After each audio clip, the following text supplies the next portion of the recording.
Julian Sterling stood on the wet sidewalk shivering. He watched federal marshals change the locks on his $600 million empire. I watched from the penthouse balcony. Holding the original 1924 deed he thought was a myth. They thought Solange Vane was a ghost. A quiet auditor lost in the shadows of the World Bank. Julian laughed when he liquidated the historic district. He called it cleansing the trash. He didn't realize he was building his throne on a foundation of my debt. Solange adjusted the gold serpent bangle on her right wrist. The emerald eyes caught the light. A silent omen. She wasn't seeking a fight. She was seeking clause for a forgotten ground lease. That turned his glass tower into her private inheritance. In the next few minutes, you will see how a $500 million empire was dismantled by a single paragraph. This is institutional justice. Pay attention. You are about to witness the absolute destruction of the arrogant elite, the heir in the Sterling. Boardroom tasted of cold ozone and expensive charcoal. It was the scent of a storm held at bay by triple-paned glass. Julian Sterling leaned back in his Italian leather chair. The chair didn't creak. It sighed under the weight of a man who believed he had finally purchased the horizon. On the mahogany table lay a document that looked harmless. It was 30 pages of vellum. It was the final deed to the Blackwood District. Julian picked up his fountain pen. It was a custom-weighted instrument of polished obsidian. He held it like a scepter. He looked at the lawyers lined up against the wall like silent statues. They were paid for their silence. They were paid to ensure that the ghosts of the past stayed buried under the weight of his progress. Julian laughed. It was a sharp, dry sound. It cut through the hum of the air conditioning. He called it the sound of the future. He didn't see the shadow in the corner of the room. He didn't see Solange Vane. Solange stood perfectly still. Her presence was a glitch in the room's expensive geometry. Her deep mahogany skin seemed to absorb the dim light. She wore a tailored suit of midnight silk that whispered against the silence. Her silver-threaded low chignon was a mark of a woman who had seen the rise and fall of currencies that Julian couldn't even name. She was the ghost auditor.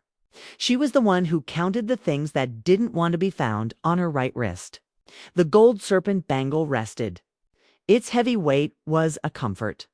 The emerald eyes of the serpent glinted. They seemed to watch Julian's hand as it hovered over the signature line. Solange did not move to stop him. She did not speak. She was a master of the long game. She understood that hubris was a debt that always collected interest. Julian looked out the window at the Blackwood District. To him, it was a collection of crumbling brick and outdated memories. He saw a canvas for his glass towers. He saw a monument to his own name. He didn't see the families who had held those deeds since the 19th century. He didn't see the sovereign trust that had been woven into the very soil of the neighborhood. He only saw the profit. He looked at his chief counsel. Make sure the demolition crews are ready by sunrise. I want the old library gone first. It's an eyesore, the lawyer nodded. The paperwork is ironclad. Mr. Sterling, the district is officially yours. The old ghosts have been evicted. Julian smirked. He pressed the nib of the pen to the paper. The ink flowed like black blood. It was a permanent mark, a declaration of ownership. He scrawled his name with a flourish that spoke of total victory. He thought he was signing a deed. He didn't realize he was signing a confession. Solange watched the ink dry. Her internal monologue was a cold calculation of banking protocols. She thought of the 1924 sovereign deed. She thought of the clause that Julian's high-priced lawyers had missed. It was buried in a footnote of a footnote. A legal ghost that only an auditor of her caliber could summon. Julian believed laws were suggestions for the poor. Solange knew that laws were the chains that bound the arrogant. She adjusted the serpent bangle. The metal was cool against her skin. It was a vintage piece, inherited from a lineage of women who understood that true power never raises its voice. Julian was loud. His power was a scream. Solange was the silence that followed. The room felt smaller as Julian capped his pen. The click echoed off the marble walls. He stood up and adjusted his bespoke jacket. He felt tall. He felt invincible. He walked toward the window, looking down at the city like a king surveying a conquered land. He didn't hear the soft footsteps of Solange Vane as she moved toward the table. She didn't touch the deed. She didn't need to. The trap was already set. The institutional machinery was already in motion, thousands of miles away, in a vault that Julian didn't know existed. A digital trigger had been pulled the moment that ink hit the vellum. Solange looked at Julian's reflection in the glass. He looked small against the backdrop of the coming storm. She thought of the fiduciary duty he had ignored. She thought of the heritage he had mocked. He called them old ghosts. He didn't realize that some ghosts carry subpoenas. Julian turned around. He finally noticed her. He frowned, as if trying to remember where he had seen her before. "You, the auditor from the bank? Why are you still here?" "The deal is done. I own the district." Solange tilted her head. Her expression was unreadable. A mask of mahogany and silver. Ownership is a heavy word. "Mr. Sterling, most people crumble under its weight." Julian laughed again. This time it was louder, more aggressive. "I don't crumble. I build. You should stick to your ledgers. Leave the empire building to the men who can handle the pressure." Solange let the silence stretch. It was a tactical pause, a double-line break in the conversation. She watched the emerald eyes of the Serpent Bangle catch the flicker of a distant lightning bolt. The storm was getting closer. "You believe this is the end, Mr. Sterling? But in the world of high-stakes litigation, the signature is just the opening move. You haven't purchased a district. You have purchased a liability." Julian's smile faltered. Only for a second. His eyes narrowed. "What are you talking about?" "My lawyers vetted every line of that deed. There are no liens, no encumbrances. It's a clean title." Solange stepped into the light. The silver in her hair shimmered. "A title is only as clean as the hands that hold it. You see a neighborhood. I see a sovereign trust, one that was established before your grandfather was born. A trust that cannot be sold, only inherited." Julian stepped toward her, his face reddening. His arrogance was his armor, and it was starting to crack. "This is a bluff. You're trying to shake me. It won't work. I have the power of the Sterling name behind me." Solange looked him directly in the eye. Her gaze was as cold as the deep Atlantic. "The Sterling name is a currency that is currently devaluing. Mr. Sterling, by signing that deed, you didn't just buy the land. You assumed the debt of the trust, a debt that totals $400 million, payable in 48 hours. The silence that followed was absolute. The hum of the air conditioning seemed to die. Julian looked back at the deed on the table. It was no longer a trophy. It was a ticking clock. He looked at his lawyers. They were suddenly very interested in the floor. Solange turned to leave. Her silk suit rustled. A sound like dry leaves. "Where are you going?" Julian shouted. His voice was higher now. There was a tremor of panic at the edges. Solange didn't stop. She didn't look back. She walked toward the heavy oak doors, her silhouette sharp against the marble. "I am going to file the audit. Mr. Sterling, you should spend these next 48 hours saying goodbye to your spire. The foundation of your hubris is about to be reclaimed." She pushed the door open. The hallway beyond was dark and silent. As she stepped out, the light hit the Gold Serpent Bangle one last time. It was a flash of green and gold. A final warning. Julian Sterling stood alone in his boardroom. The deed sat on the mahogany table, glowing under the spotlights. He reached out to touch it, but his hand was shaking. He had spent his whole life liquidating the past. He never imagined the past would come back to liquidate him. Outside, the first drops of rain hit the glass. The storm had arrived, and in the world of Solange Vane, there are no umbrellas for the arrogant. The ground did not just shake. It groaned.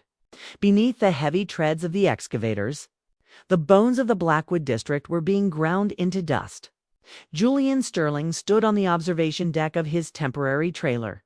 He wore a hard hat that looked too clean. His sunglasses reflected the horizon of cranes like a predator surveying a new hunting ground. To him, the noise was a symphony. The roar of diesel engines. The rhythmic thud of the pile drivers. It was the sound of a legacy being erased, and a monument to his ego rising in its place. He checked his watch.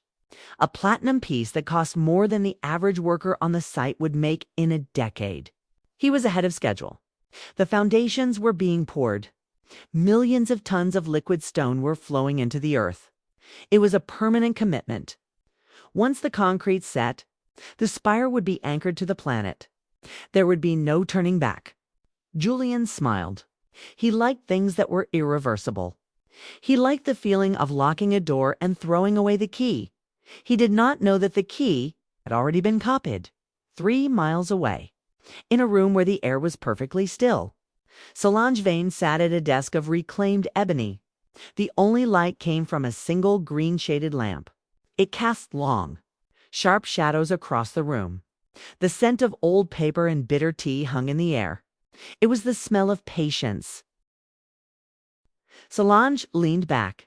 Her silver-threaded le chignon caught the dim light. She looked like a queen in exile, waiting for the right moment to reclaim a throne that never truly left her. She raised her right hand. The gold serpent bangle caught the lamplight. The emerald eyes of the snake seemed to flicker with a cold, intelligent fire. She traced the scales of the gold with her thumb. It was a rhythmic motion, a physical anchor for her thoughts. Solange was not looking at the construction site. She was looking at a digital map of the global supply chain, a web of logistics that Julian Sterling considered a utility. But Solange knew it was a weapon. She watched a flickering icon on her screen.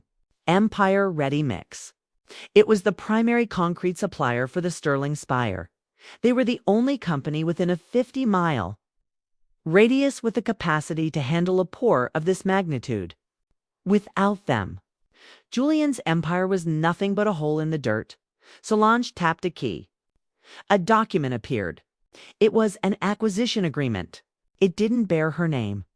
It bore the name of Vesper Holdings, a shell corporation registered in a jurisdiction where the sun never sets and the taxes never rise. To the world, Vesper Holdings was a faceless entity.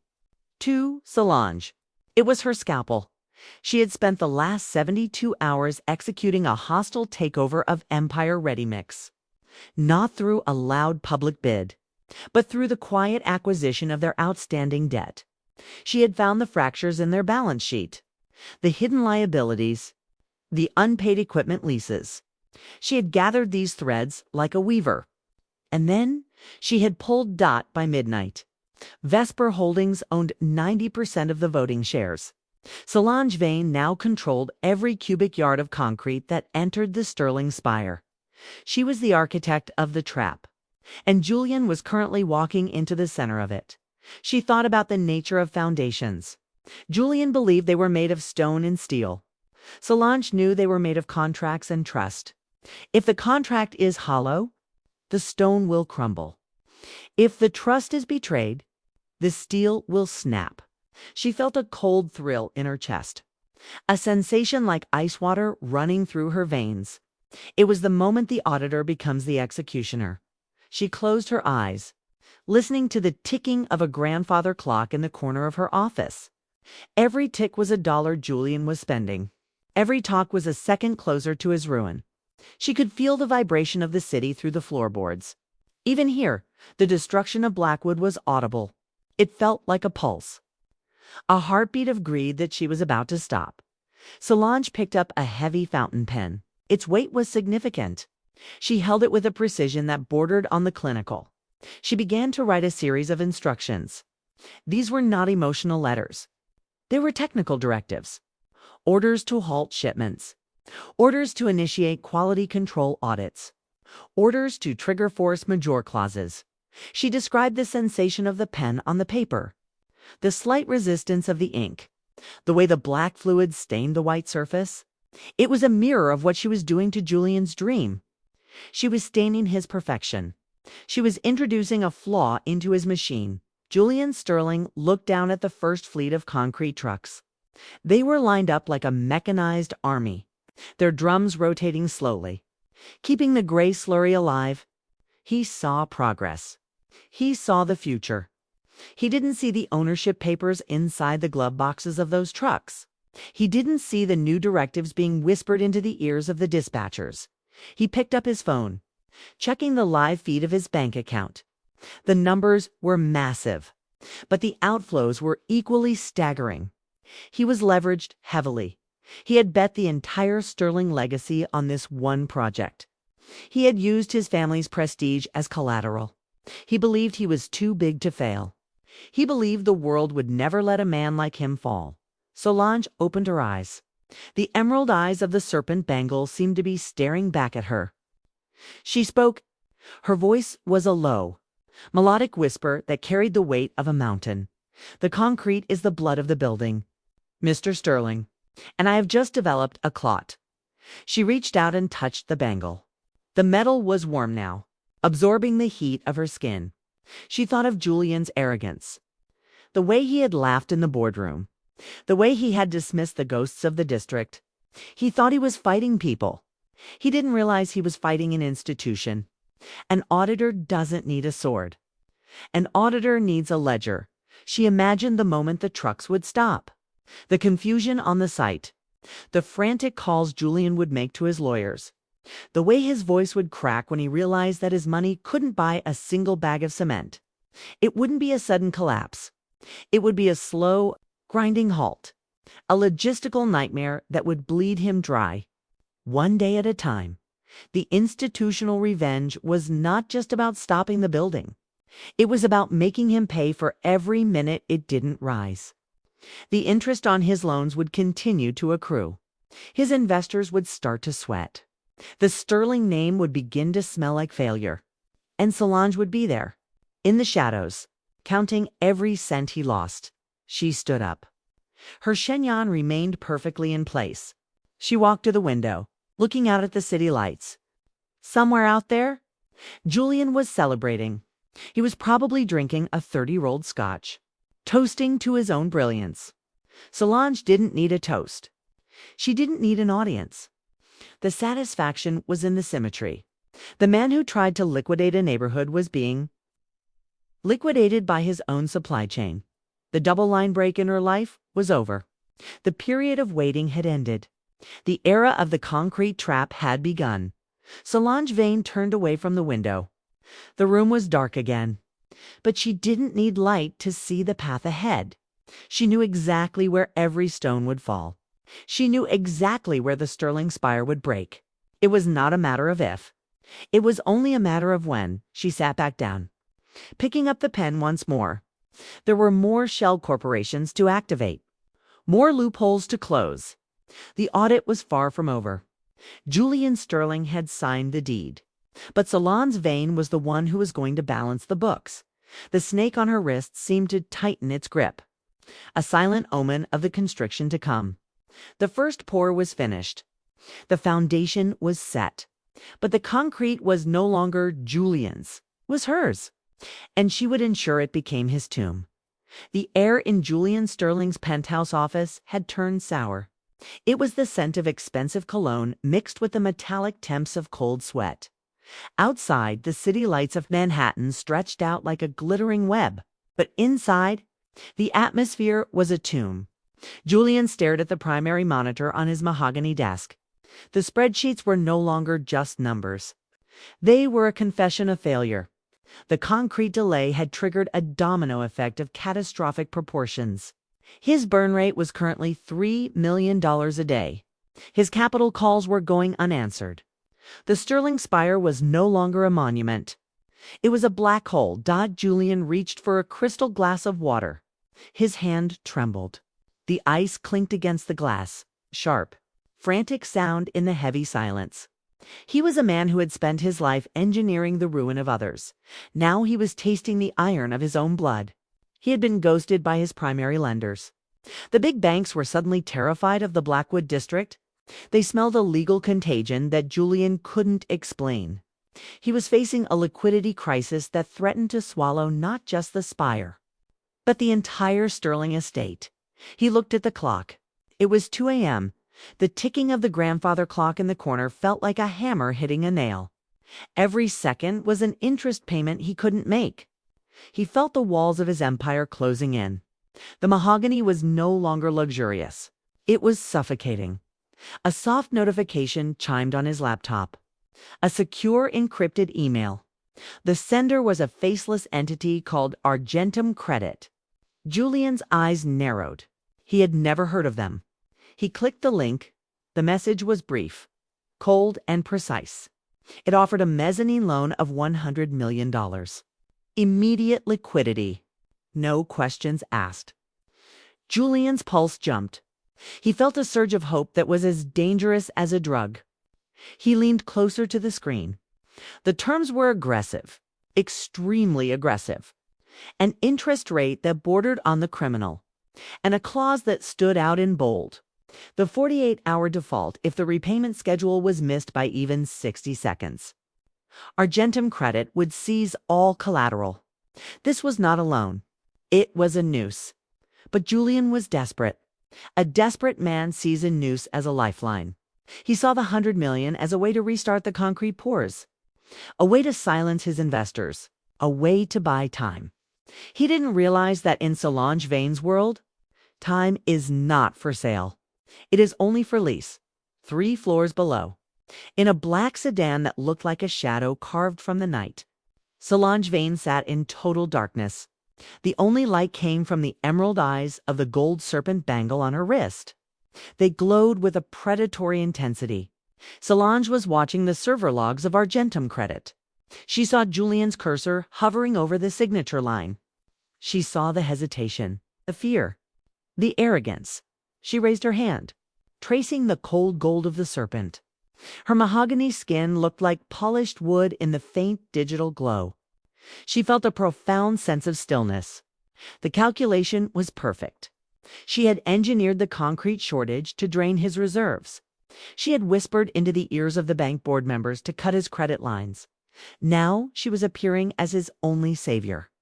It was the ultimate systemic betrayal. The golden handcuffs. Solange closed her eyes. She imagined Julian's heart rate. The way his breathing would be shallow. The way his vanity would convince him that he could outrun the clock. She knew Julian. He believed he was the architect of his own destiny. He didn't understand that he was merely a tenant in a structure Solange had built years ago. Her internal monologue was a symphony of litigation and leverage. She thought of the fiduciary duty he had violated. She thought of the cross-collateralization clause she had hidden in the fine print of the loan agreement. If he defaulted on the $100 million, he wouldn't just lose the Spire. He would lose the family seat in Greenwich. He would lose the Sterling Trust. He would lose his name. This was the institutional revenge she had promised. It wasn't about a physical blow. It was about the total erasure of a legacy. She was going to leave him with nothing but the clothes on his back and the memory of his own stupidity. The phone in the car buzzed. A text message from Julian's office. "He is signing." Solange didn't smile. A smile was too loud for a woman of her stature. She simply tightened her grip on the Gold Serpent Bangle. The trap was now locked. Julian Sterling had just accepted the golden handcuffs. He had traded his freedom for a few more days of pretending to be a king. She watched as the digital signature was verified. The funds were released instantly. $100 million flowing into Julian's depleted accounts. She knew he was probably celebrating right now. He was probably pouring a drink, thinking he had one, thinking he had outsmarted the ghosts of Blackwood. Julian back in the office. He leaned back in his chair. The tension in his shoulders began to dissolve. The money was there. The numbers on the screen were green again. He felt a rush of adrenaline. He picked up his phone and called his project manager. "Start the pours. I don't care about the cost. I want the 3rd floor finished by Friday." "We are back in the game," he laughed. A jagged, nervous sound. He looked at the Argentum contract. 48 hours. He thought, I can move mountains in 48 hours. He believed his own lie. He didn't see the emerald eyes watching him through the digital veil. He didn't see Solange Vane preparing the asset seizure papers. Solange looked out the window of the sedan. The rain began to fall again, light, mist-like drizzle that blurred the city lights. She thought of the families Julian had displaced, the heritage he had crushed, the lives he had reduced to a line item on a ledger. This was for them, but it was also for the order of things. The elite must be reminded that there is always a higher power, and that power is often a woman in a midnight suit with a silver chignon. The clock was now running. The 48 hours had begun. Julian was already spending the money, hiring extra crews, paying overtime. He was accelerating his own demise. Every dollar he spent was another link in the chain. Solange adjusted her bangle. The metal was a constant weight, a reminder of her heritage, a reminder of the patience required to dismantle a dynasty. She had waited 20 years for this moment. She could wait another 48 hours. She instructed the driver to move. The car pulled away from the curb, disappearing into the rain like a phantom. Julian was alone in his tower, surrounded by his glass and his greed. He felt safe. He felt powerful. He didn't realize that the floor beneath him was already starting to tilt out. The golden handcuffs were on, and Solange Vane held the only key. She leaned her head back against the leather seat. Her eyes stayed open, watching the rain, counting the seconds, calculating the inevitable. The Sterling name was about to become a footnote in a history of failure, and the world would never know who held the pen. This was the beauty of institutional justice. It was silent, it was legal, and it was absolute. Julian Sterling had signed his own death warrant in the name of progress. And now, the audit would begin in earnest. The Sterling Grand Ballroom was a cathedral of arrogance. 10,000 crystals hung from the ceiling, each one a tiny, shattered reflection of the men and women who thought they owned the city. The air was chilled to a precise 68 degrees. It carried the scent of white lilies and the metallic ozone of high-stakes ambition. It was the smell of a gilded cage. Julian Sterling stood at the center of the room. He was a master of the stage. He wore a tuxedo of midnight velvet that seemed to absorb the light. He held a glass of vintage champagne, its bubbles rising like the fortunes he had stolen. He was laughing, a loud, jagged sound that dominated the quartet's violins. He believed the $100 million loan was his victory. He believed he had outrun the ghosts of the Blackwood District. Julian didn't feel the temperature drop when Solange Vane entered. He didn't see the quartet falter for a single beat. Solange did not walk into a room. She reclaimed it. She wore a gown of obsidian silk that flowed like liquid shadow. Her mahogany skin was a masterpiece of stillness. Her silver-threaded low chignon was the only bright point against the darkness of her attire. She moved with the silent grace of a predator who has already won. On her right wrist, the Gold Serpent Bangle rested. The emerald eyes of the snake caught the glare of the chandeliers. They flashed with a cold, analytical fire. To the crowd, she was a mystery. To Julian, she was a nuisance he thought he had bought. Solange moved through the throng of elites. They parted for her like water before a prow. She didn't look at them. Her internal monologue was a cold ledger of their liabilities. She saw the hidden debts, the pending litigation, the ethical bankruptcies masked by silk and diamonds. She was the ghost auditor. She saw the truth that the balance sheets tried to hide. Her mind was occupied with the 48-hour default clause. The clock was ticking. In 36 hours, Julian Sterling would be a pauper, and he was currently spending his last moments of power toasting to his own genius. She reached the edge of Julian's circle. He was mid-sentence, describing the height of his new spire. He saw her.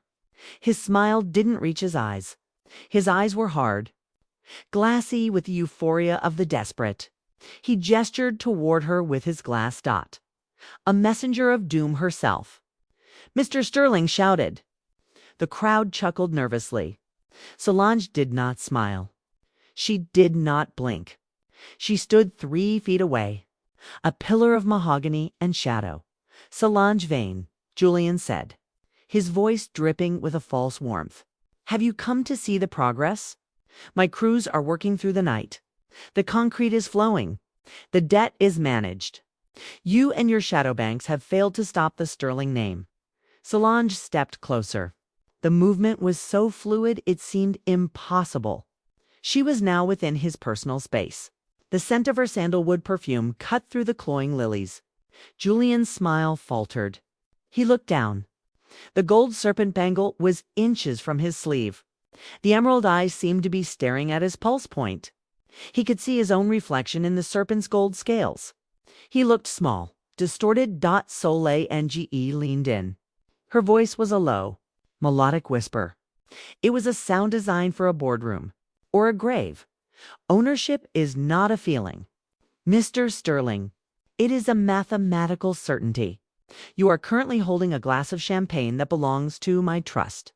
You are wearing a tuxedo that belongs to my trust. Even the air you are breathing is an unsecured liability." Julian laughed, but it was a thin, brittle sound. "You're delusional. The funds cleared this morning. The contract is signed. I have 48 hours. Solange tilted her head. The silver in her hair shimmered like a warning.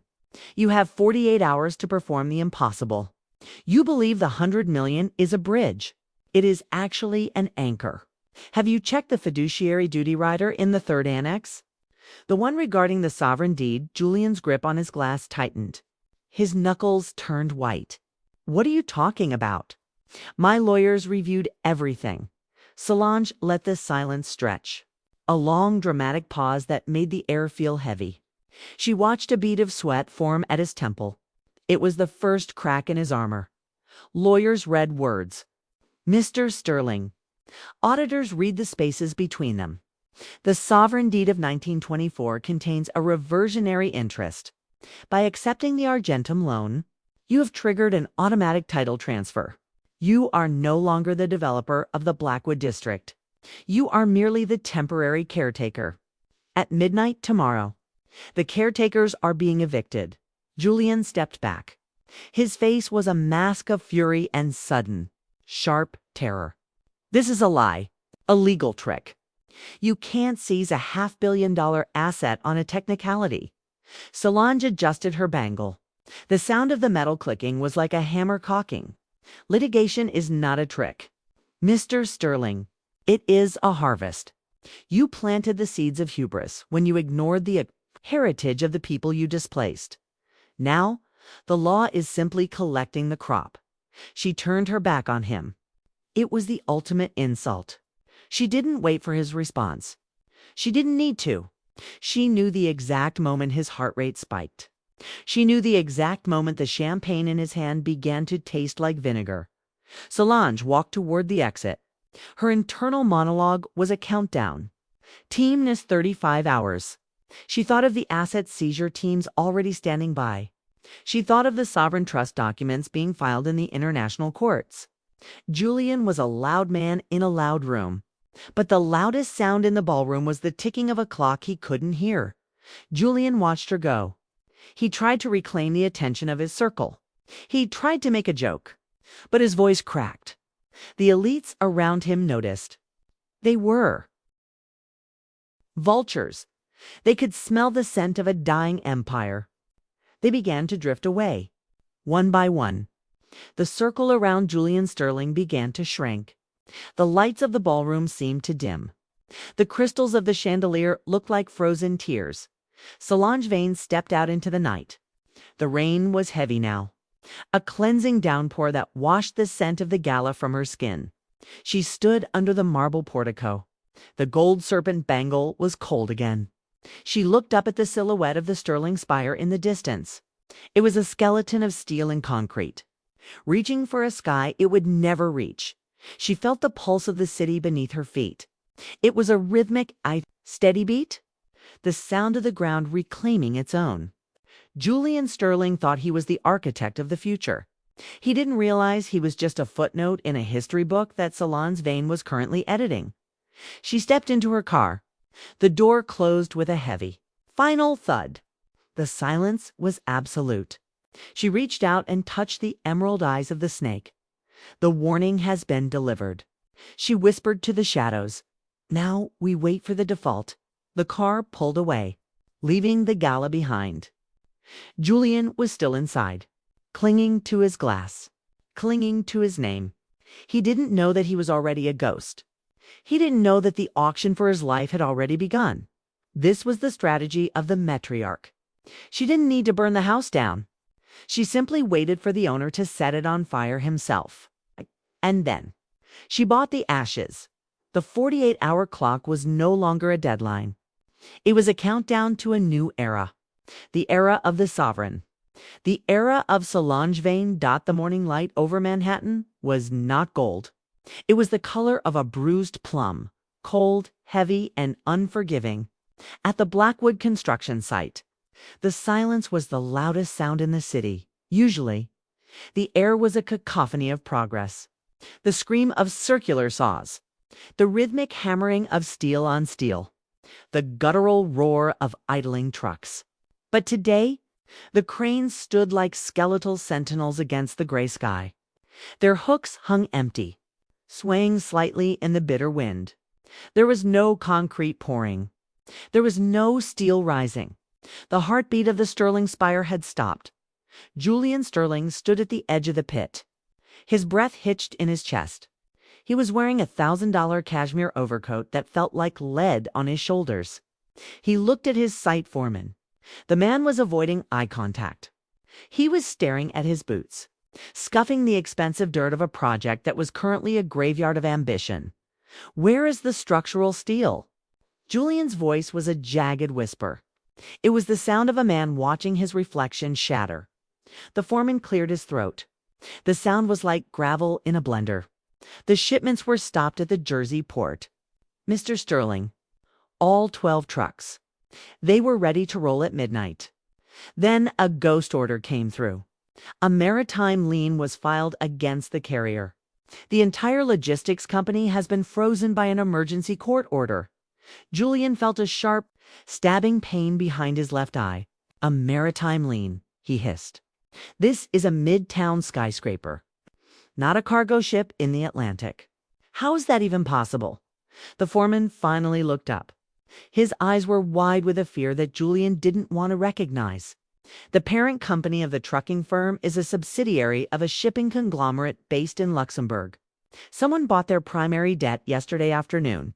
They filed for an immediate asset freeze based on a clause of contagion. They claim our site is a hazardous investment. They refuse to deliver to a project under active litigation. Julian's hand flew to his pocket. He grabbed his phone. His fingers were cold, unresponsive. He had 24 hours. Precisely 24 hours until the Argentum loan hit the default trigger. Without the steel frame for the 4th floor, he couldn't verify the construction milestones. If the milestones weren't verified, the next tranche of funding wouldn't release.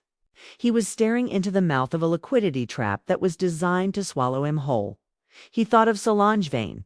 He thought of the way the light had hit her gold serpent bangle at the gala. He thought of her whisper.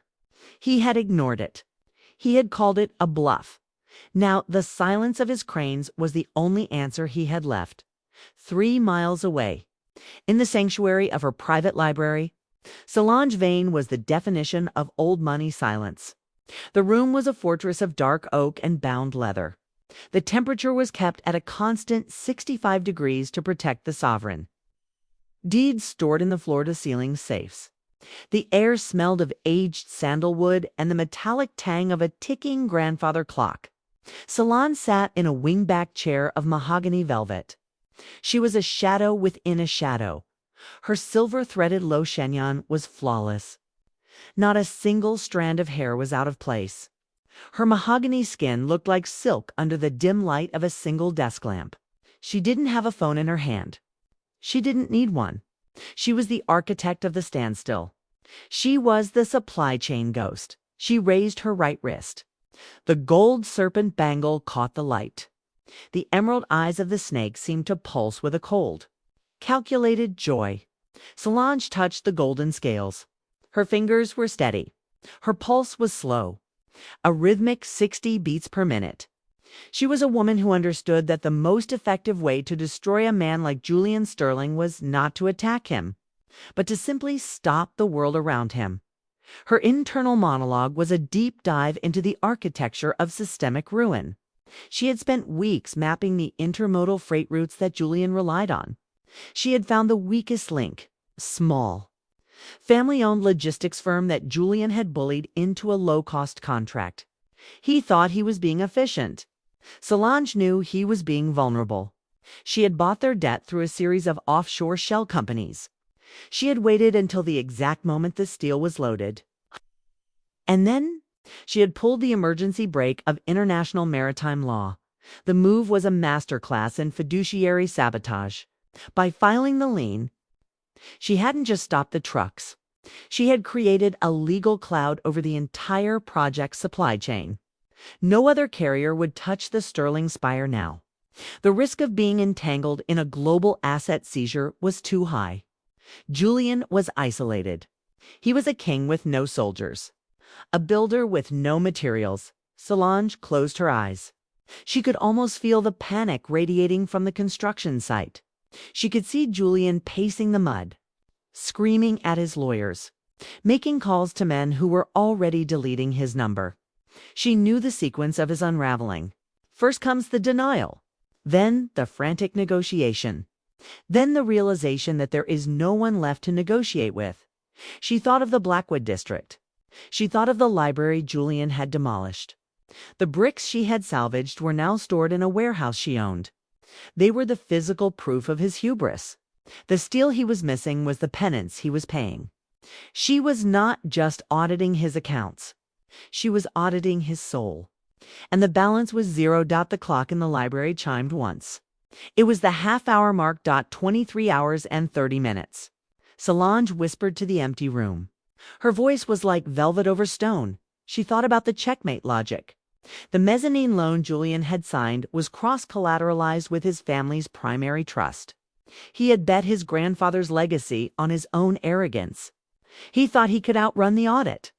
But the audit was the air he breathed. It was everywhere. It was in the concrete. It was in the steel. It was in the very ground beneath his feet. She reached out and adjusted the green shade of her lamp. The light shifted, casting a long shadow of the serpent bangle across the mahogany desk. It looked like a real snake, coiling around the documents of Julian's destruction. Solange felt a profound sense of peace. This was not the loud, messy revenge of the streets.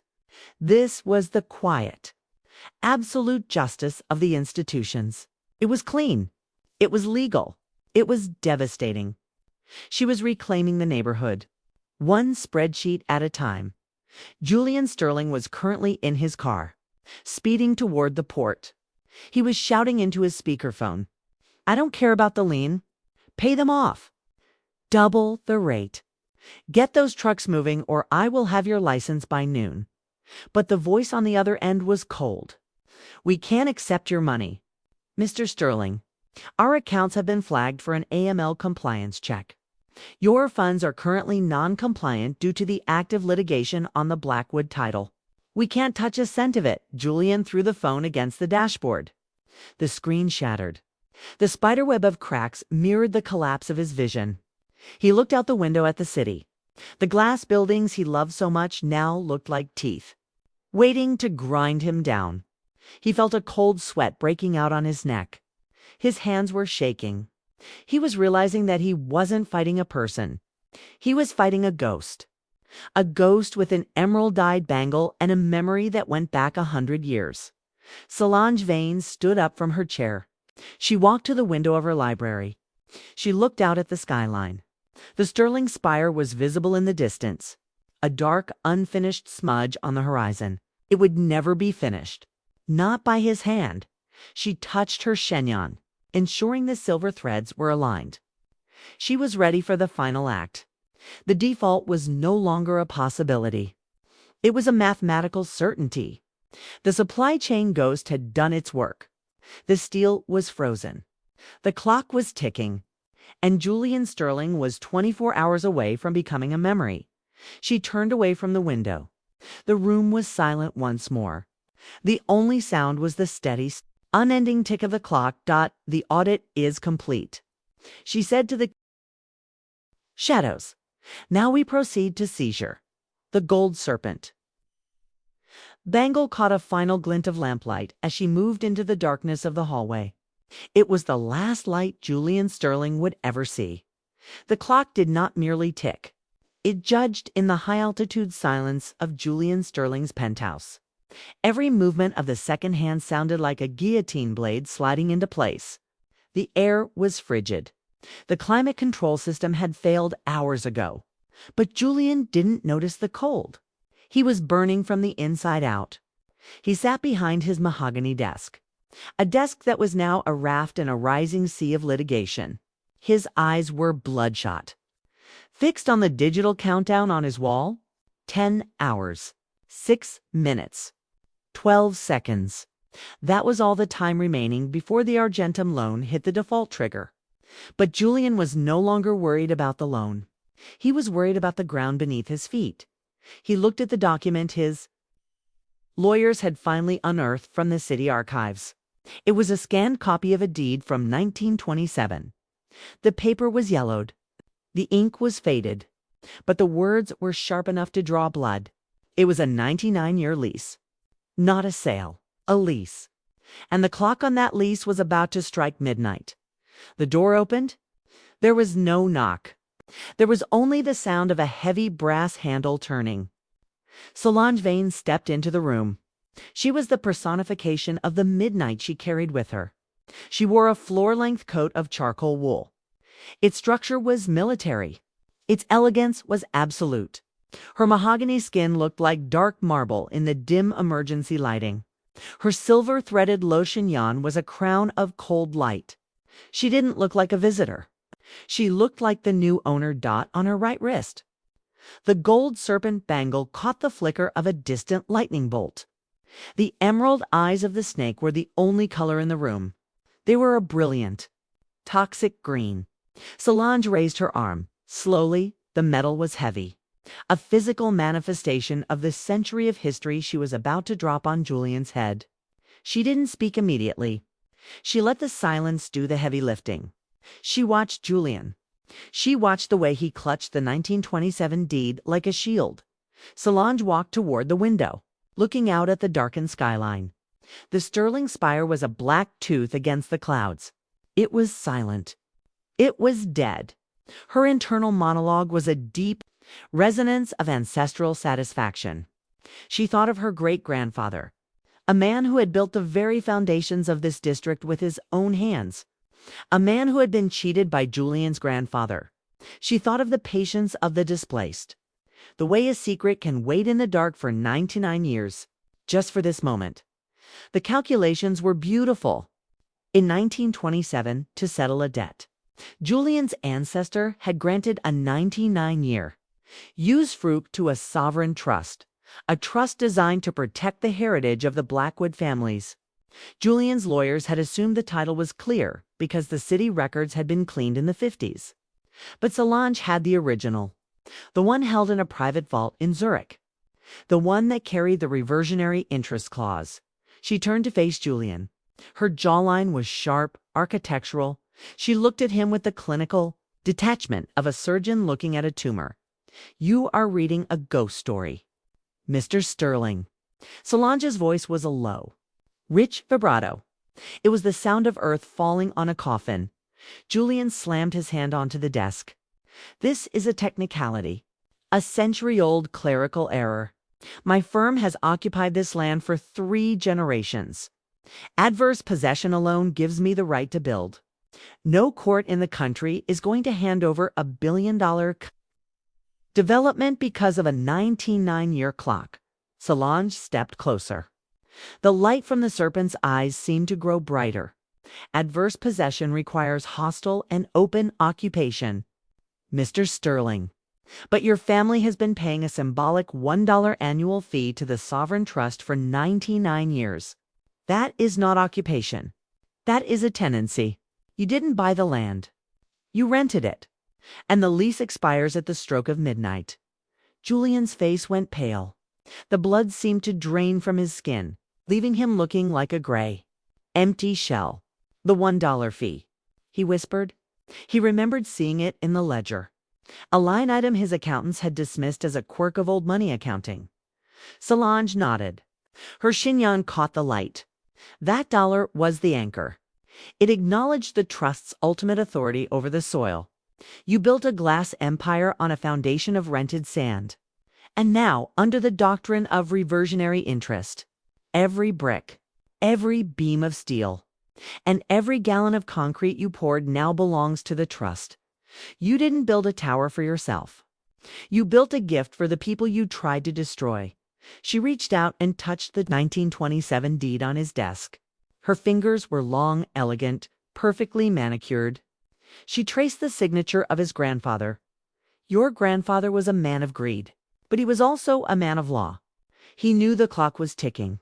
He hoped his descendants would be smart enough to buy the reversionary rights before the 99 years were up. But you were too busy liquidating neighborhoods to read your own history. You were too arrogant to realize that some debts cannot be settled with a check. They can only be settled with the land. The room felt like it was shrinking. The temperature seemed to drop another 10 degrees. Julian looked at the digital clock. 9 hours. 58 minutes. This is asset seizure, he shouted. His voice was thin, reaching a pitch of pure desperation. This is a corporate hit. I will tie you up in litigation for the next decade. You will never set foot in that building. Solange let a small, cold smile touch her lips. It was the first time she had shown even a hint of emotion. It was not a smile of joy. It was a smile of completion. Litigation requires standing. Mr. Sterling. But as of midnight, your firm will be in breach of the Argentum loan. The cross-collateralization clause means your legal defense fund is already frozen. You don't have the capital to fight a parking ticket, let alone a sovereign trust. You are not being hit. You are being audited. And the result is a total forfeiture of assets. She leaned down, her face inches from his. The scent of sandalwood and old parchment was overwhelming. Julian could see the emerald eyes of the Serpent Bangle reflected in his own pupils. The Blackwood District is coming home. Solange whispered. It is the end of the line. The 99-year clock is at its final hour. You are no longer the vulture. You are the meal. She stood up straight. The Gold Serpent Bangle clicked against her wrist. A sharp, final sound. It was the sound of the trap closing. She turned and walked toward the door. Her obsidian coat trailed behind her like a shadow. Solange didn't look back. She didn't need to. She knew Julian was staring at the clock. She knew he was calculating the seconds of his remaining life as a powerful man. She knew he was realizing that he had worked his entire life to build a monument for her in her mind. She saw the 1927 deed being filed in the High Court. She saw the title being transferred to the Sovereign Trust. She saw the families returning to the district, not as tenants, but as owners. This was the true meaning of institutional justice. It wasn't about revenge. It was about restoration. It was about the long, patient arc of the law bending back toward the truth. She stepped into the elevator. The doors closed with a hushed, expensive sound. As she descended, she adjusted her bangle. The emerald eyes were quiet now. The hunt was almost over. The 99 years of silence were about to end in a roar of legal finality. Julian Sterling remained in his office. Alone, he picked up his pen, the obsidian pen he used to sign the death warrants of neighborhoods. He tried to write, but the ink wouldn't flow. The pen was empty. He looked at the digital clock. 9 hours, 55 minutes. The clock was not ticking. It was counting down to 0. And at 0, Julian Sterling would cease to exist. Solange Vane reached the lobby. She stepped out into the night. The rain had stopped. The air was crisp, clean. She looked up at the moon. It was full, a silver disk that matched the threads in her hair. The audit is balanced. She said to the night the Blackwood District was no longer a project. It was a legacy. And the legacy was hers. The 99-year clock had reached its end, and the dawn would belong to the sovereign dot. The atrium of the Sterling Spire was a glass and steel cathedral. It was built to celebrate the death of a neighborhood and the birth of a monopoly. The ceiling rose 80 feet into the night, a transparent canopy that allowed the stars to look down on Julian Sterling's triumph. The air was chilled to the temperature of a mountain stream. It carried the faint, expensive scent of gardenias and the sharp ozone of industrial-grade climate control. Waiters in white gloves glided through the crowd of ambassadors, tech moguls, and real estate titans. Each tray held flutes of crystal. Each flute held a vintage that cost more than a teacher's annual salary. This was the pinnacle. This was the moment Julian had liquidated legacies for Dodd. Julian stood on a temporary stage of polished obsidian. He was bathed in the warm glow of gold-filtered spotlights. He felt like a god. He adjusted his cufflinks, a pair of diamonds that caught every beam of light in the room. He looked at the crowd. He saw envy. He saw admiration. He saw the world bowing to the Sterling name. He raised his glass. The champagne was cold, effervescent, perfectly balanced to the future. Julian's voice boomed through the high-fidelity sound system. To the progress that cannot be stopped. To the spire that now defines this city. The crowd erupted in applause. A wave of sound that echoed off the hard surfaces of his glass empire. Julian closed his eyes for a second, savoring the vibration. He believed he had won. He believed the 48-hour clock had been outrun. He believed the shadows of Blackwood had finally been buried under 1,000,000 tons of concrete. He did not see Solange Vane standing near the north entrance. Solange was a silhouette of absolute authority. She wore a gown of heavy, midnight velvet that absorbed the light of the room. Her mahogany skin was luminous, glowing with a deep, inner stillness that made the frantic energy of the socialites look pathetic. Her silver-threaded low chignon was a masterpiece of architectural precision. She was not a guest. She was the auditor of the universe. She raised her right hand to adjust the neckline of her gown. The movement was slow, intentional. The gold serpent bangle on her wrist slid down slightly, its heavy weight grounding her in the moment. The emerald eyes of the serpent glinted. They didn't reflect the gold spotlights. They seemed to project their own, cold, toxic light. To Solange, the party was not a celebration. It was a crime scene. She was waiting for the forensic evidence to be served. Her internal monologue was a deep lake of ice. She thought about the fiduciary duty of the board. She thought about the asset seizure protocols of the federal court. She had spent the last 6 hours in a windowless room with 3 judges and 2 marshals. She had presented the 1927 sovereign deed. She had shown the breach of the Argentum loan. She had proven that the Sterling Spire was built on a foundation of legal fraud. The clock above the grand entrance hit 9 p.m. The heavy brass doors at the back of the atrium did not open. They were breached. The sound of the locks disengaging was a sharp, metallic crack. It cut through the quartet's music like a gunshot. The crowd went silent. 100 heads turned toward the doors. The waiters stopped in their tracks. The champagne bubbles continued to rise. But the laughter died instantly. 6 men in dark, tactical suits entered the room. They didn't have invitations. They had badges. They were federal marshals. Their boots made a heavy, disciplined sound on the marble floor, a sound of authority that ignored the velvet and the diamonds. Behind them, a clerk of the court followed, carrying a leather briefcase that felt heavier than the building itself. Julian Sterling stepped to the edge of the obsidian stage. His face was a mask of confusion that was rapidly melting into a mask of terror. His hand, still holding the glass of champagne, began to shake. A single drop of the vintage liquid spilled onto his velvet lapel. It looked like a dark, permanent stain. "What is the meaning of this?" Julian shouted. His voice lacked the resonance it had just seconds ago. "This is a private event.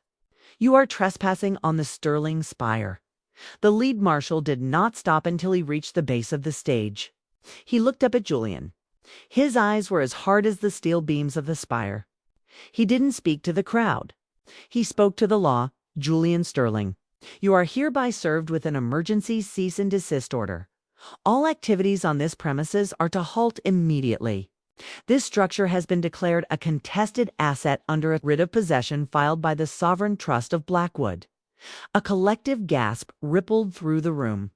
The ambassadors and moguls began to step back, creating a wide, empty circle around Julian.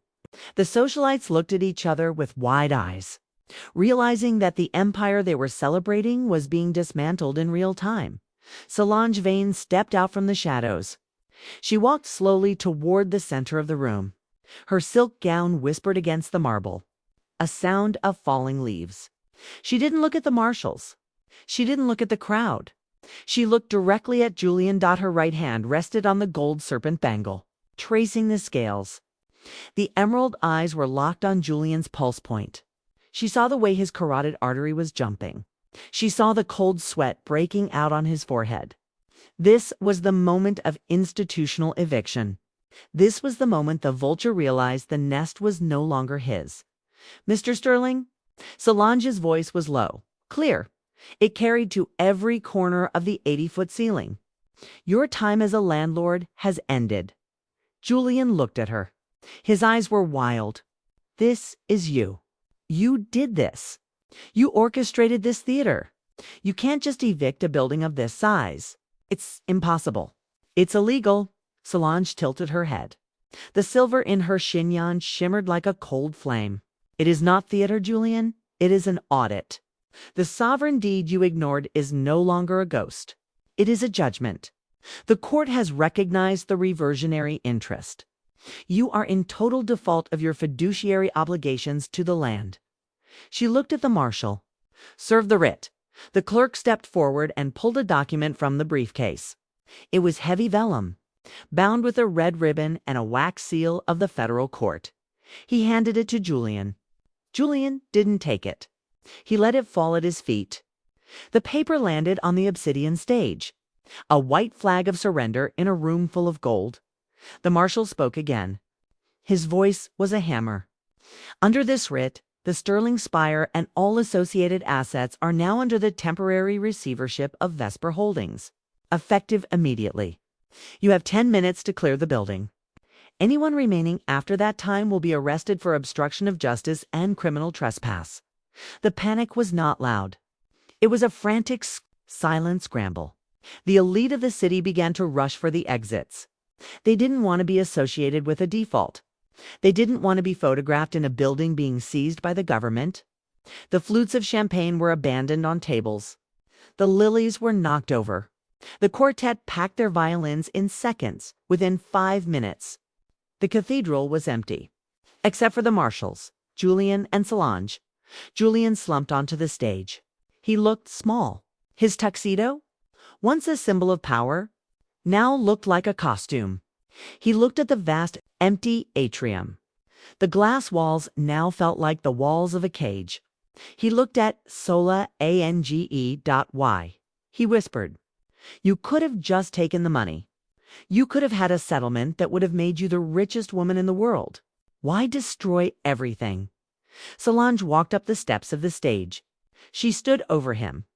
The Gold Serpent Bangle was inches from his face. She leaned down. Her voice was a whisper that carried the weight of a century of displacement, because some things are not for sale. Julian, you can buy a building, but you cannot buy a legacy. You tried to erase the heart of Blackwood to build a monument to yourself. I didn't destroy your empire. I simply audited your soul, and I found you were bankrupt. She reached down and picked up the vellum document Julian had dropped. She didn't look at the text. She knew every word. She tucked it under her arm. The institutional eviction was complete. The Sterling Spire was no longer a name. It was an address that now belonged to the families who had been pushed into the shadows. Solange turned and walked toward the grand entrance. The marshals fell in line behind her. Julian remained on the stage, a ghost in his own house. The lights in the atrium began to dim. One by one, the gold-filtered spotlights flickered out. The 80-foot ceiling became a dark, silent void. Solange Vane stepped out into the night. The air was crisp. The storm had passed. She looked at the gold serpent bangle on her wrist. The emerald eyes were quiet. The hunt was over. The audit is closed, she said to the darkness. The Sterling Spire stood behind her, a dark glass tomb. And in the silence of the night, the ghosts of Blackwood finally found their way home. The High Court vault was a tomb of forgotten promises. The temperature was maintained at a precise 55 degrees, cold enough to preserve the vellum, cold enough to make a man's breath visible in the air. The scent of ozone from the air purifiers mixed with the ancient, dusty smell of wax seals and iron gall ink. It was the smell of permanent consequences. Julian Sterling sat at a long table of polished slate. His lawyers surrounded him like a frantic circle of vultures. They were whispering, their voices a dry rustle of paper in panic. Julian's skin was the color of damp ash. He clutched a glass of water that he hadn't touched. The ice had long since melted. He was staring at the heavy steel door of the vault, waiting for the executioner to arrive. He still believed in the city's records. He still believed that the corrupt sale of 1955 was the final word. His lawyers had told him that a municipal deed was ironclad. They told him that the cleansing of the Blackwood titles during the urban renewal era had wiped the slate clean. They were wrong. They were looking at the surface of the water. They didn't see the Leviathan moving in the depths. The steel doors groaned as they swung open. The sound was a low, grinding vibration that traveled up through the floorboards. Solange Vane stepped into the vault. She was a vision of mahogany and ice. She wore a structured coat of charcoal cashmere. Its lines were sharp, unyielding. Her silver-threaded low chignon was perfectly aligned with her architectural jawline. She did not look at Julian. She looked at the room as if she already owned the air inside it. On her right wrist, the gold serpent bangle was a heavy, gleaming weight. The emerald eyes of the snake caught the sterile light of the vault. They flashed with a cold, mathematical certainty. Solange carried a flat, leather portfolio. It was old. The leather was scarred and darkened by a century of handling. She placed it on the slate table with a sound that was softer than a whisper, but heavier than a gavel. Julian's lead counsel stood up. His voice was high and tight. "This is highly irregular. We have the 1955 deed. We have the city council's authorization. Any claim of a prior trust was vacated 70 years ago. This meeting is a waste of my client's time." Solange did not sit. She stood at the head of the table, a sovereign in a room of clerks. She raised her right hand. The gold serpent bangle slid down to the base of her thumb. She traced the edge of the leather portfolio. "Time is the one variable you cannot audit, Mr. Sterling." Solange's voice was a low, rich velvet. It carried a gravity that made the lawyers go silent. "You rely on the city council. You rely on a group of men who sold what they did not own. A municipal sale cannot vacate a sovereign trust." She opened the portfolio. Inside was a single sheet of heavy parchment paper. It was dated August 14th, 1924. The ink was a deep, dark brown. It bore a seal that Julian had never seen. The seal of a defunct maritime bank and a royal land grant. "This is the Blackwood sovereign deed," Solange said. Her eyes were locked on Julian. In 1924, the land was not held in private ownership. It was placed in an irrevocable sovereign trust under the Supremacy Clause of the 1906 Federal Land Act. A sovereign grant overrides any municipal or state action. The city of 1955 didn't have the legal capacity to sell this land, because the land was never theirs to sell. The lead lawyer reached for the document. His hand was shaking. Solange did not let him touch it. She moved her hand. The emerald eyes of the bangle seemed to snap at his fingers. "Read the third paragraph," Counsel Solange commanded. The lawyer leaned in. His eyes darted across the ancient script. His face went white, then gray, then a terrifying shade of translucent blue. Nolum tempus occurrit regi. The lawyer whispered. Solange nodded. Time does not run against the sovereign. The 99-year lease was not a suggestion. It was a limitation of the land's utility. The trust allowed the city to manage the surface, but it never relinquished the fee simple title. When you signed the Argentum loan, you pledged an asset that was legally stolen goods. Julian finally spoke. His voice was a rasping, dry sound. It's 100 years old, okay? No court is going to enforce a piece of paper from the roaring 20s over a $600 million development. Solange leaned forward. Her face was inches from his. He could see the silver threads in her hair. He could smell the sandalwood on her skin. He could see his own ruin reflected in the emerald. Eyes of the snake on her wrist. The law does not care about your investment, Julian. The law cares about the chain of title. You are a victim of your own hubris. You bought a stolen watch and then spent a fortune repairing it. That doesn't make the watch yours. It just makes you a fool who improves someone else's property. She pulled a second document from the portfolio. This one was modern. It bore the stamp of the federal court. This is the order of forfeiture, Solange continued. Since the original sale was fraudulent, your construction is an illegal encroachment. Under the doctrine of accession, the sovereign trust now takes ownership of the entire structure. The spire, the steel, the concrete, Julian. It all belongs to the people of Blackwood now. Julian looked at the 1924 deed. The ink seemed to pulse. The signatures of his ancestors were a condemnation. He had spent his life liquidating the past. Now the past had returned to liquidate him. He looked at his lawyers. They were already packing their bags. They were looking for the exits. They knew a checkmate when they saw one. Solange watched the realization sink into his eyes. Her internal monologue was a cold, rhythmic tally of the audit. The debt was settled. The heritage was restored. The institutional revenge was complete. She felt the pulse of the Gold Serpent Bangle against her skin. It was steady, strong. The heartbeat of a woman who had waited a lifetime to balance the books. This is not a negotiation, Solange said, closing the portfolio. This is an execution. You have 1 hour to vacate your penthouse. Any personal items remaining after that time will be considered donations to the Blackwood Community Center. She turned and walked toward the vault door. Her silhouette was sharp and absolute. She didn't look back at the broken man at the slate table. She didn't need to. The paperwork had done its work. The 1924 Sovereign Trust was the final word as she stepped out into the hallway. The heavy steel doors began to close. The grinding sound was the final period on the Sterling dynasty. Solange Vane reached the street. The air was cold, crisp. She looked at her right wrist. The Gold Serpent Bangle was glowing in the moonlight. The emerald eyes were quiet. The audit is balanced. She whispered to the wind. The Sterling Spire towered over her. A monument of glass and steel that now belonged to a ghost. Solange walked to her waiting car.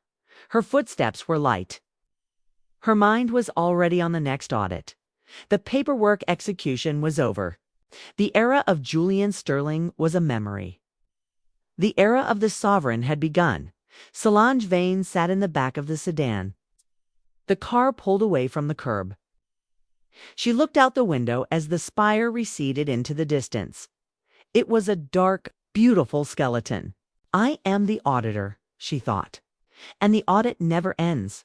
The floor of Sterling Global was usually a cathedral of whispered millions. Today, it was a slaughterhouse of reputations. The air was thick with the scent of overheated servers and cheap, bitter coffee. The high-performance cooling system was working at maximum capacity. But it couldn't strip the heat of panic from the room. On every Bloomberg terminal, the color was a uniform, bleeding red. The Sterling ticker was not just falling. It was evaporating for 3 generations. The Sterling name had been a synonym for stability in 3 hours. It had become a synonym for contagion. Panic has a specific sound. It is not a scream. It is a sudden, terrifying silence followed by the frantic clicking of 1,000 mice. Traders sat frozen. Their eyes reflected the downward trajectory of a dynasty. The news of the 1924 Sovereign Trust had hit the wires at 9:14 a.m. By 10 a.m., the word fraud was trending in every financial capital from London to Singapore. Julian Sterling was no longer a visionary developer. He was a man who had sold the sky while standing on stolen ground. Julian stood in the center of the trading floor. He looked like a man who had been hollowed out. His bespoke suit was wrinkled. His tie was loose. He was holding a phone to his ear. But he wasn't speaking. He was listening to the sound of his bridges burning. "I don't care about the secondary markets," Julian whispered. His voice was a thin, brittle thread. "Call the pension funds. Tell them the title is being cleared. Tell them it's a temporary injunction." The voice on the other end was cold. It was the voice of the Ontario Teachers' Pension Plan, the biggest investor in the wire. "We are already out, Julian. We triggered the material adverse change clause 10 minutes ago. Our compliance team has flagged your entire firm as a fiduciary risk. We are liquidating our entire position, effective immediately." The line went dead. Julian looked at the screen. A block of 4 million shares hit the market. The price plummeted another 20%. He felt a wave of nausea, a physical, heaving weight in his gut. He was watching the total liquidation of his life's work. He didn't see Solange Vane standing on the observation balcony. Solange looked down at the chaos with the clinical detachment of an apex predator. She was a vision of mahogany, silk, and silver thread. Her mahogany skin looked like polished wood against the white marble of the railing. Her silver-threaded low chignon was perfectly still, a mark of a woman who had never known the meaning of hurry. She didn't need to shout. She didn't need to trade. She'd already moved the pieces. Now she was just watching the gravity take hold. She raised her right hand to her face. The movement was slow, fluid. The Gold Serpent Bangle caught the harsh fluorescent light of the trading floor. The emerald eyes of the snake flashed. They seemed to be laughing at the red numbers on the screens. To Solange, this was not a market crash. It was a correction. The universe was simply reclaiming what Julian had misappropriated. Her internal monologue was a deep, rhythmic count of the casualties. She thought of the ghost trusts she had activated in Luxembourg. She thought of the margin call she had triggered by leaking the sovereign deed to the primary brokers. She was the one who had whispered the word default into the right ears. This was the Sterling liquidation. This was the institutional death of a vulture. Liquidation is a beautiful word, Solange thought. It implies a return to a liquid state. A washing away of the solid lies that Julian had built. She watched Julian stagger toward his private elevator. He was being swarmed by his own vice presidents. They were shouting, waving tablets, demanding answers. "Stay, we're looking for a captain to save the ship." But Julian was already looking for the lifeboats, and he was finding them all empty.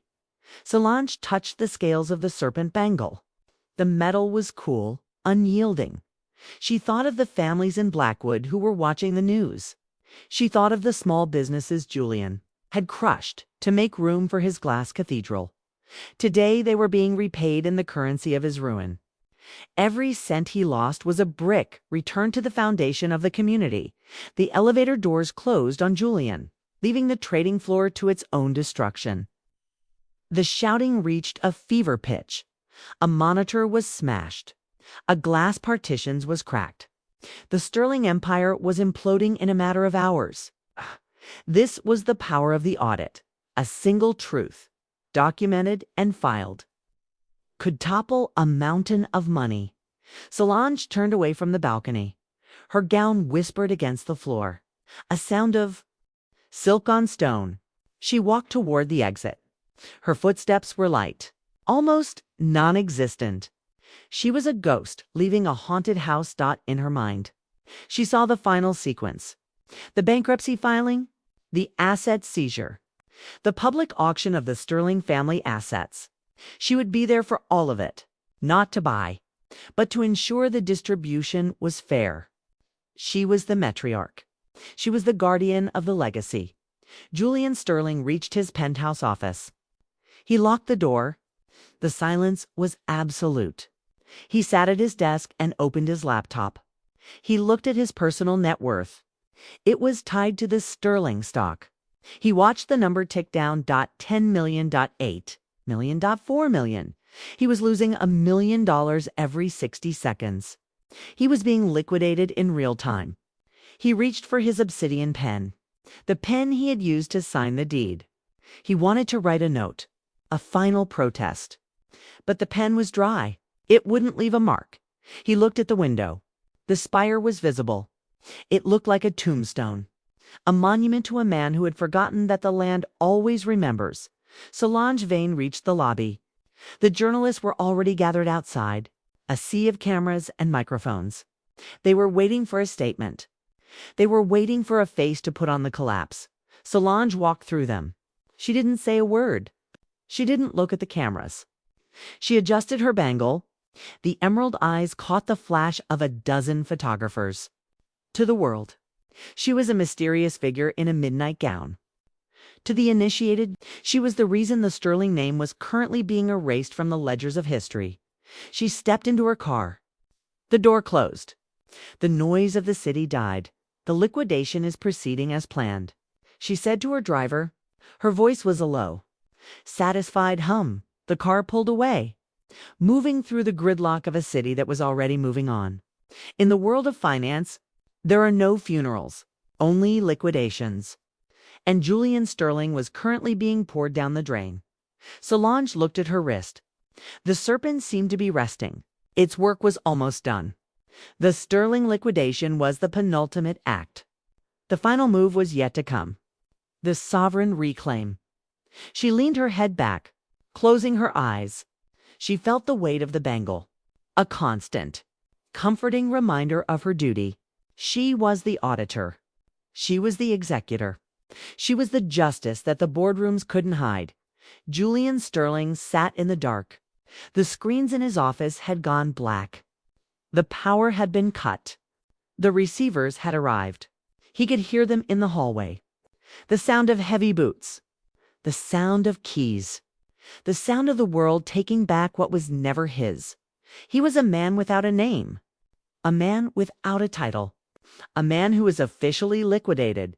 The audit was nearly finished. The balance sheet was almost clear. Solange Vane opened her eyes as the car reached the edge of the Blackwood District. She looked at the old brownstones, the historic library, the families walking the streets. This is the value, she whispered. This is what can never be liquidated. The car stopped. Solange stepped out into the cool evening air. She looked toward the spire. It was no longer the Sterling Spire. It was the Blackwood legacy. The audit is balanced. The dawn over Manhattan was a silver blade. It cut through the lingering shadows of the night. On the penthouse balcony of the spire, the air was thin, cold, and tasted of distant rain. The city below was a sprawling machine of light and glass. But from this height, it was silent. A silent empire waiting for its true architect. There was no noise of construction. There was no roar of diesel. There was only the sound of the wind. Hello. Constant hum that felt like the breathing of the city itself. Solange Vane stood by the glass railing. Her presence was a masterpiece of stillness. She did not lean. She did not fidget. Her mahogany skin looked like burnished wood in the pre-dawn glow. Every line of her face was a study in architectural precision. Her jawline was sharp, unyielding. Her silver-threaded low chignon was a mark of a woman who had outlasted the storms of 3 decades. She wore a coat of deep obsidian wool. Its collar was high, protective. She was the ghost auditor, the woman who didn't exist on social media, but who now owned the horizon. She raised her right arm to rest it on the cold glass. The Gold Serpent Bangle was heavy, a constant, cold weight that grounded her. As the first ray of the sun broke over the Atlantic, the gold ignited. The emerald eyes of the snake didn't just reflect the light. They seemed to absorb it. A silent omen of a hunt completed. Solange watched the light travel across the city. It hit the rooftops of the Blackwood District first. The brownstones, the historic library, the narrow streets where her ancestors had once walked. They were no longer targets of a vulture. They were assets of this sovereign trust. Her internal monologue was a deep, rhythmic tally of the final audit. She thought of Julian Sterling. She thought of the man who was currently being processed in a windowless room. He had called himself a builder. But he had built nothing but a trap for himself. He had signed the Argentum loan thinking it was a lifeline. He didn't realize it was a bridge to nowhere. The 48-hour default had passed.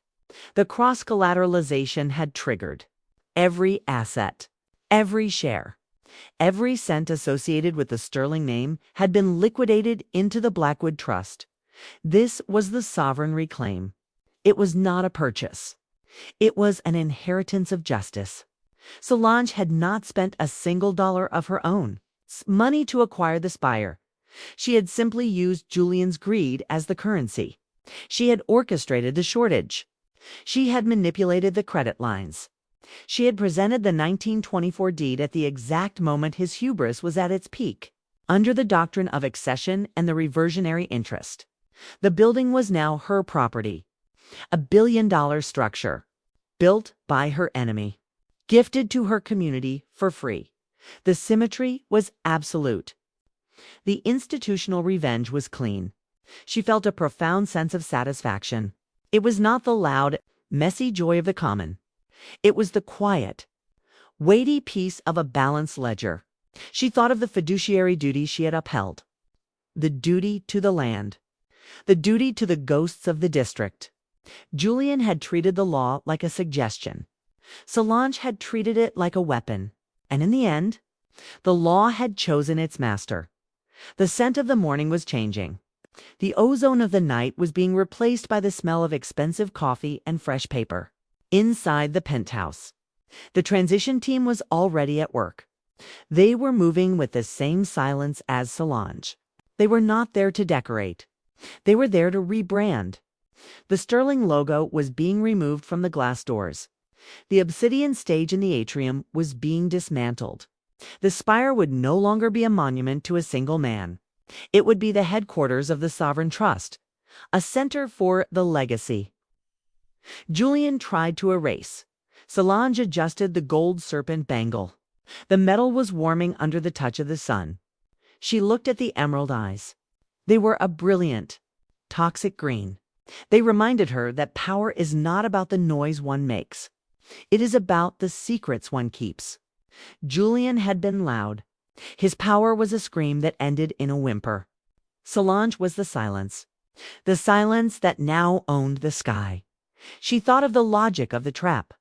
The 1924 Sovereign Trust document was the final word. It was the paperwork execution that Julian couldn't survive. By reclaiming the title, she had effectively turned his entire construction project into an illegal gift to the trust. He had paid for the steel. He had paid for the labor. He had paid for the concrete. And now he was paying for the audit. The total liquidation of his firm was the final period on a sentence. He had started 99 years ago. The temperature on the balcony began to rise. The silver threads in Solange's hair shimmered. She looked like a queen surveying a conquered territory, but she felt like an auditor closing a file. The work was done. The district was safe. The heritage was protected. She had turned a predatory hedge fund into a community endowment. This was the ultimate systemic victory. The monetization of justice. She stepped away from the railing. Her footsteps were light, decisive. She walked through the heavy glass doors into the penthouse. The room was vast, empty of the clutter of Julian's ego. The clocks on the wall were all synchronized to a new time. The time of the sovereign. Solange looked at a portrait of her great-grandfather that had been placed on the primary wall. He was a man of the earth, A man Julian's family had tried to forget. Now he was the face of the spire. She reached out and touched the frame. Her fingers were steady, cold. The audit is closed. She whispered. The voice was a low, rich vibrato. It carried the weight of a century of waiting. She turned toward the elevator. The doors were brushed gold. They reflected her silhouette, a shadow of mahogany and obsidian. She pressed the button. The sound was a soft, expensive chime. As she descended, she thought of the next move. There were other districts, other vultures, other arrogant elite who believed they were above the ledger. They would see the spire, they would see the name Blackwood, and they would feel a cold shiver of recognition. The Matriarch was no longer a ghost. She was the institution. Solange Vane reached the lobby. The marshals were still there, guarding the perimeter. They nodded as she passed, a sign of respect for the woman who had done with a pen what they could never do with a badge. She stepped out into the morning air. The streets of Blackwood were coming alive. People were walking to work. Children were heading to school. They didn't know that the sky above them had changed owners. They didn't know that their future had been secured in a vault in Zurich. Solange looked back at the spire one last time. It was a dark, beautiful needle of glass. It looked different in the daylight. It looked honest. She adjusted her bangle. The serpent seemed to be sleeping now. Its emerald eyes were quiet. The hunt was finished. The debt was settled. The sovereign reclaim was absolute. Solange Vane stepped into her car. The door closed with a heavy, final thud. The silence was perfect. She looked out the window as the car pulled away. She saw the sunrise reflecting off the glass of the tower. It was a flash of gold and silver, a signature of a new era. Ownership is not a feeling, she thought. It is a mathematical certainty. The car moved through the streets, a shadow in the light. The ghost auditor was returning to the shadows, but she was leaving behind a legacy that would never be liquidated. The audit was balanced. The books were clean, and the city was finally at peace. This is the justice the boardrooms couldn't hide. This is the Matriarch will.